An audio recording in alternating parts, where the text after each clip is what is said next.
برازيل oo wadnaha farta ku haya kadib dhaawac soo gaaray xidiga xulkaasi ee Neymar waxa la sheegayaa in dhaawac culus oo dhanka canqowga uu soo gaaray ciyaaryahanka kooxdaasi Neymar kaasi oo ka soo gaaray kulankii xulkiisa uu la ciyaaray xulka qaranka Serbia fadlan hadaad ku cusub tahay horyaalka ciyaaraha adduunka like noo saar subscribe sina share gareysi barnaamijkan asxaab badan u gaaro mahadsanidina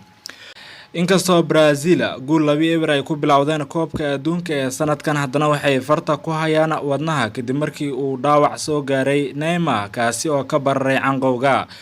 weeraryahankan 30 sano jirka ayaa dhowr jeer dhulka lala dhacay intii ay socotay ciyaartii guushii 2-0 ay ka gaareen xulka qaranka Serbia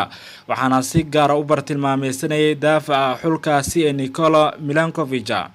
waxaa lagu qasbay inuu garoonka uu ka baxo daqiiqadii 80aad kadib dhaawac ka soo gaaray canqowga iyadoo uu bedelay xidiga Manchester United ee Anthony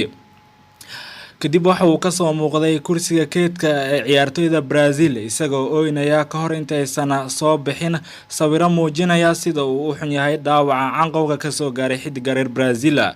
dhakhtarka xulka qaranka Brazil ayaa soo saaray warbixin walaac leh oo la xiriirta dhaawaca xidigani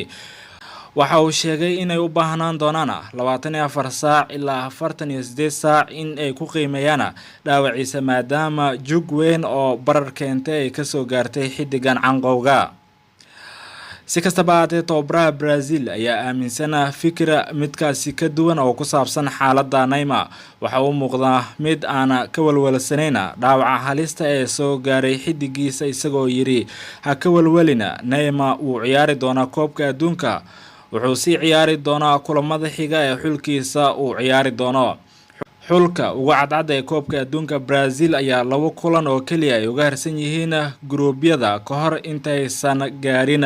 wareegga xiga waxay Isniinta la ciyaari doonaan Switzerland ka hor intaysan 4 maalmood kadib ay la ciyaarin xulka qaranka Cameroon Neymar ayaa 3 gool kaliya u jira in uu la wareego rikoorka Pele ee xidiga ugu goolasha badan xulka qaranka Brazil wuxuu haatan uu marayaa 75 gool 122 kulan u saftay wadankiisa Brazil laakiin haday dhacdo in uu seego qaybo kamid ah koobka adduunka waxa fursadahaasi sugaya xidigaha kala Anthony Gabriel Jesus iyo Gabriel Martinelli